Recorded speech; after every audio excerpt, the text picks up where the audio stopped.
welcome to Leaders of Tomorrow Season 10. I'm Sunanda Jayasseelan. 10 seasons of empowering you, the entrepreneur, 10 seasons of bringing you the most relevant information and conversations.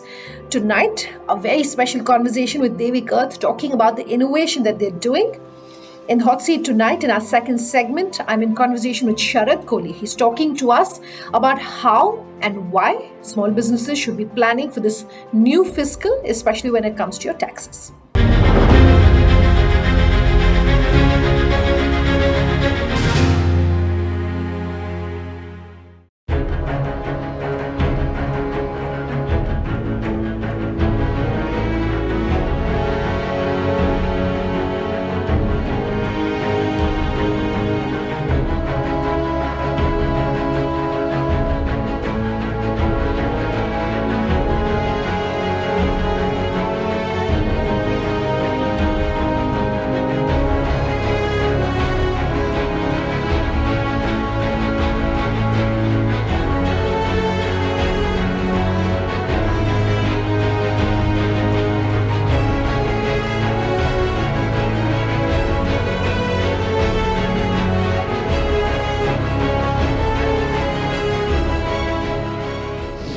Dr. Srikant Sola, the MD, founder, CEO, and director at Devic Earth is joining us here on the show. Dr. Sola, thank you so much for your time.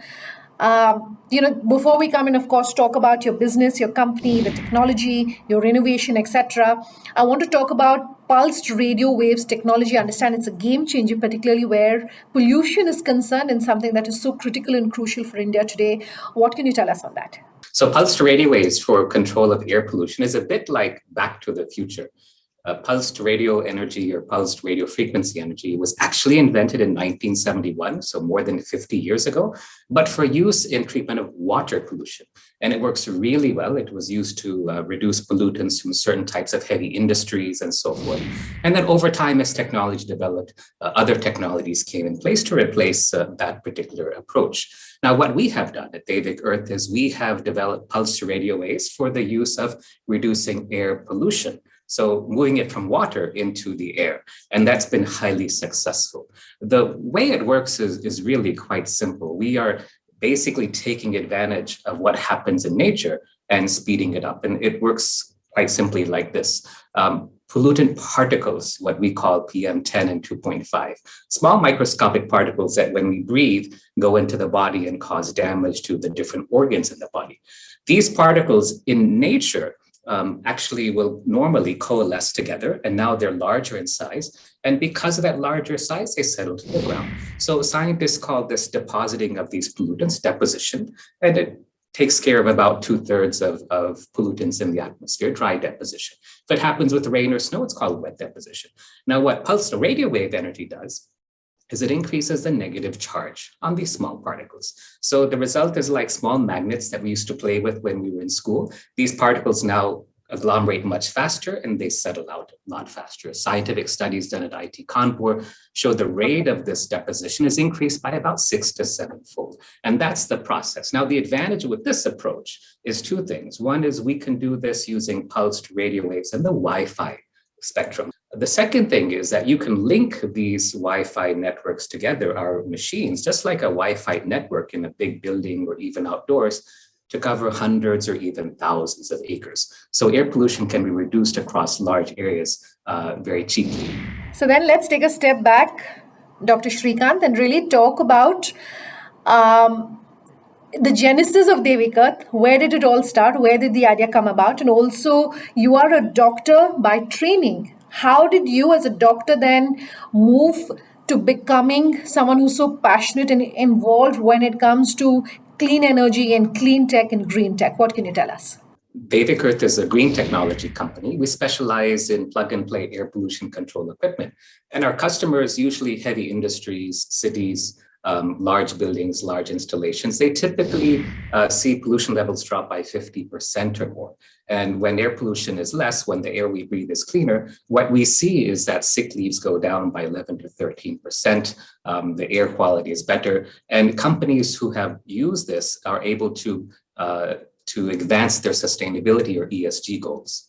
I want to go back to talking about your technology and how it works in large cities and large areas, because the traditional methods of pollution control don't work for large areas like cities, etc. How do you really, what do you want to tell us on that? So India traditionally has very high rates of pollution. Unfortunately, if 21 of the top 30 most polluted cities are in India, including 6 out of the top 10. That's not a distinction we would like to have. And it happens for many reasons. If you look at studies that show where does that pollution come from, about 1/4 to 1/3 comes from transportation. Another 1/3 may come from industries, and then the remainder might be from natural causes or windstorms and so forth. Burning of trash, for example, is a common source of pollution in cities. Traditional ways to reduce air pollution are very effective when you focus at reducing pollution at the source. And that's always what we emphasize. Bring down the amount of trash burning, improve road quality so you get less resuspension of dust. Manage your construction activities so they send less dust into the atmosphere. All of these are important in mitigating pollution. But despite all of these, what happens is that because of rapid urbanization, high population rates, and other factors, pollution levels still remain high. And this leads to problems. This is where technology can come in, and technologies such as Pure Skies with its pulsed RF or radio energy. Now, taking a look at pulsed radio energy, what we developed as a physician, I use pulsed radio waves all the time, whether it's for treating tumors, destroying cancers, treating electrical problems in the heart. We've been using pulsed radio energy for years, and we were able to take that technology and use it for the air. How you then do this is you place a network of these systems across cities. So you can attach them to utility poles, you can place them on top of buildings. Everything is solar powered, so you don't really need connection to the mains. All the units talk to each other through IoT, and then they're connected to air quality monitors, which measure the air pollution, how much it comes down, gives feedback to our systems, and it's smart technology. So as the systems learn from that city and what's happening, traffic patterns, vehicle patterns, local emissions levels, then it starts to improve efficacy even better. What consumers and what sectors are using this technology, Dr. Srikant? And also, just talk to us a little about global demand. We're a green tech company, and technology is the core of what we do, powered by our people who make that technology. And what's really exciting one is our second generation Pure Skies is coming out.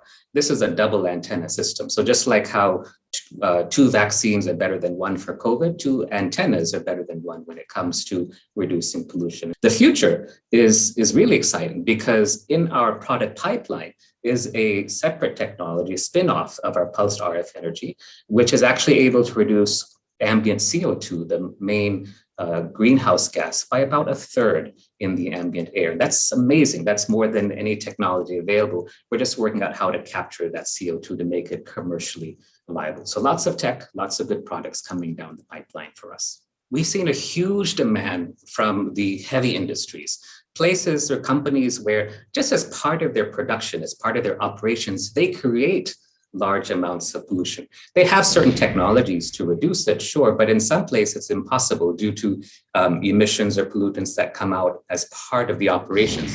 And third, there's a huge increase in the international scene, including India, for sustainability. The ESG, the UN ESG goals for environment and sustainability have taken a huge part of many boardroom discussions. It's part of the key results area for many board of directors. And our goal now is then to make this technology available worldwide. And that's where we're focusing now. And that's really international. That's really fun. We've used India to develop the technology, make it really robust. We have an uptime of more than 99.8%. It's a smart technology. And now taking that kind of knowledge and that learning and then going international. That's what we're doing now. And it's a lot of fun. Very briefly, also give us a sense of the case studies that have been achieved. And, what can you tell us on that? We had a cement plant here in Karnataka where we had done a short-term installation for them. They wanted to try it out, and pollution came down by 50 or 60%. In 2020 early, we had come across Devic Earth, and then consistently in the first few days, the impact is gradual, but subsequently the reduction is so significant, and then it is consistently maintained over a period of 4 weeks, what we have seen, and the total 4 months of trials what we have taken. We have seen that 48% reduction in PM 2.5 and 50% reduction in PM 10. It's customers really want to, heavy industries actually do care. They get a bad rap, but they really do care. They want to make sure that their communities around them are clean. They want to make sure that the farms, the agricultural land around them are not getting affected by pollution. Devic Earth Pure Skies help us integrate the function with EHS and finance functions and took the step towards a cleaner air in the industry. The technology came with accountability through live air quality, dashboards monitoring, etc., empowering different stakeholders with data. Now, Pure Skies technologies can be a huge boon for the company organizational development to provide a clean and COVID-free environment. That's just amazing. And it's wonderful to see this. And it makes it so fun to be able to bring good results to our customers. All right, Dr. Srikant, great having you here. Congratulations on the highly innovative work that you're doing, and look forward to chatting with you here on the show soon. Thank you so much, Sunanda. All right. Thank you. I'm going to slip into a short break. On the other side is Sharad Kohli joining us to talk about how and why you should be planning your taxes for the new fiscal as an entrepreneur. Back in just a moment.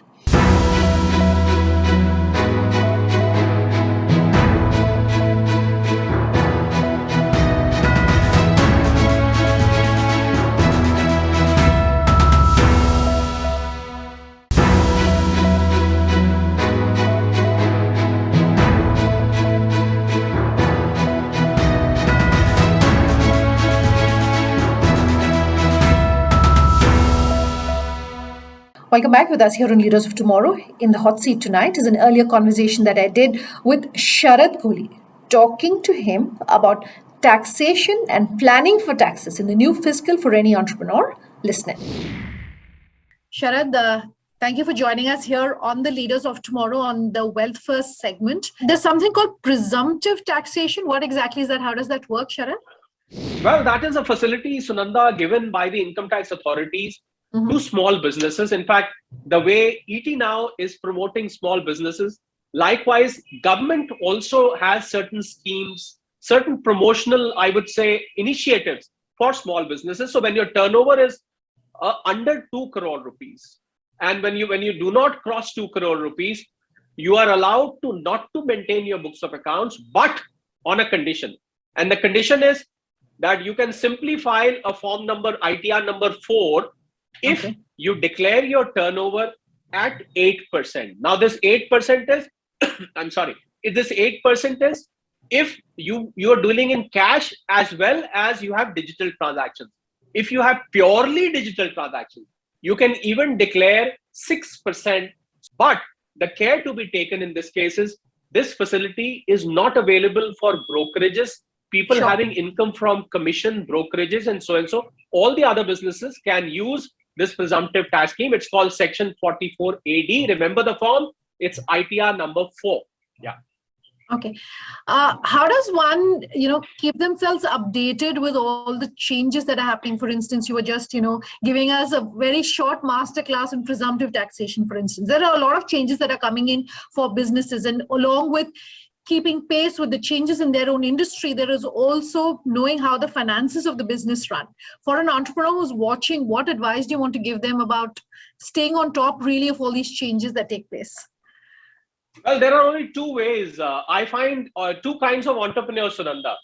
One who focus completely on their line of business. They will deep dive into the model of business. They will find out which part of the world is selling what in this sector, and so and so. There is the second category who not just deep dive into their own business, but they remain financially, economic wise, totally aware of what is happening. So I think if you are in touch with the business media, generally all the amendments, all the modifications, all the changes being done are being notified through either newspapers or digital portals. And what about ET Now? Let's not forget ET Now. I mean, ET Now, I suppose, keeps you updated about every single thing that is happening around in the business world. And of course, the biggest source is when you have a tax consultant, when you have your advisor And what about your CFO? You're paying a lot of salary to the guy. So why should the CFO not remain updated and keep you posted with what is happening? So I think these are the principal sources through which the information flows in. But it's never a good idea not to follow this, because sometimes some small change may mean big for your business. Okay. Could you talk to us about the taxation slab for small businesses? And also, do you feel perhaps, for startups initially as a sunrise industry, there were a lot of benefits, etc. given. Do you feel these kind of subsidies, benefits, hand-holding, whatever you want to call it, for small businesses by the government should continue? Oh, yes. I'll take the last bit of what you said first. The startups. Now, the government of India has a startup registration system. If you are running a business which is unique, when I say unique, which means you have innovated, you have developed something which has never been done before in the country, then you are given a special exemption under income tax for 3 years. You need not pay any tax, and you can choose these 3 years out of the next 7 or 10 years.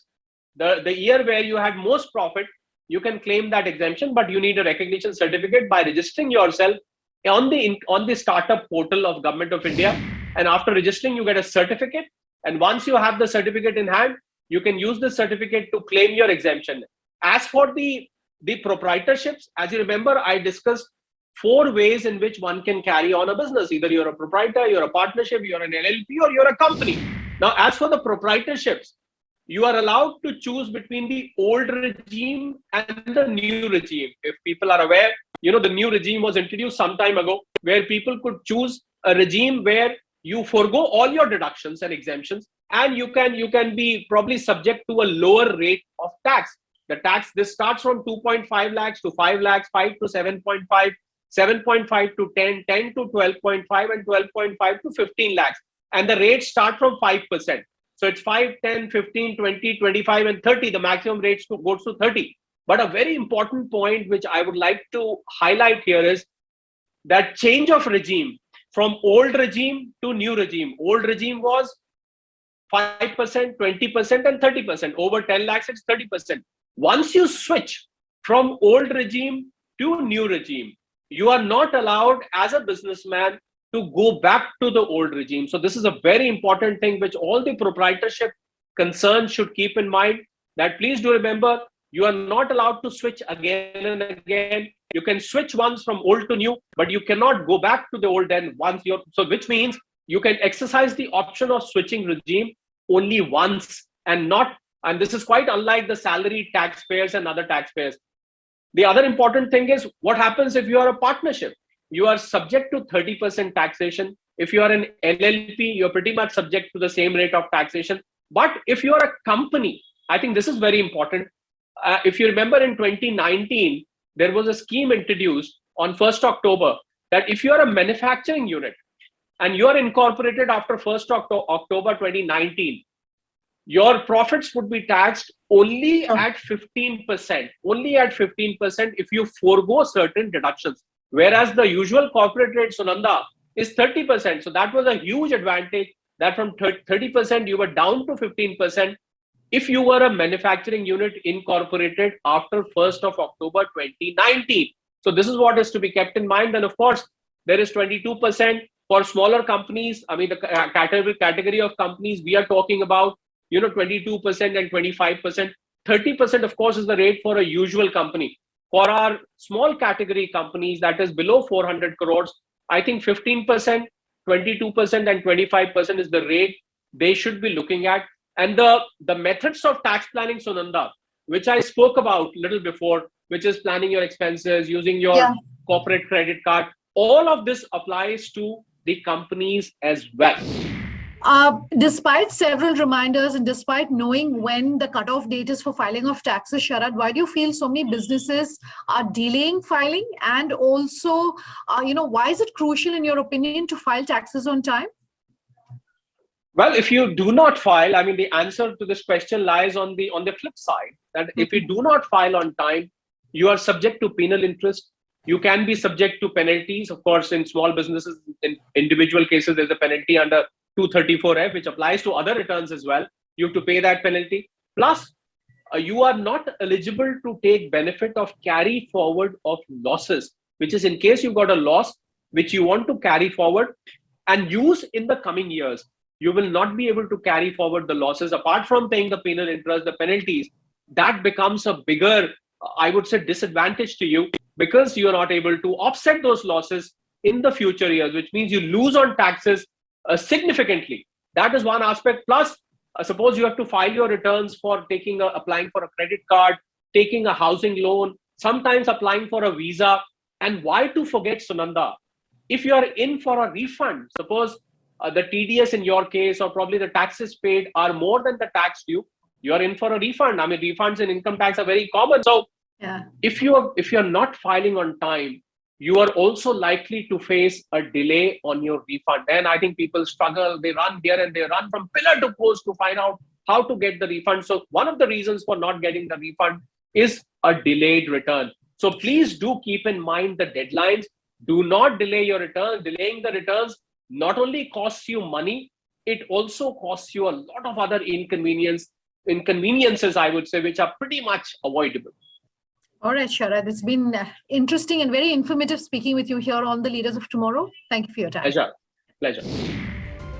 Out of time on tonight's episode. If you have any feedback for us, do let us know. Our contact details on your screens as we speak. Thanks for watching. Have a good night.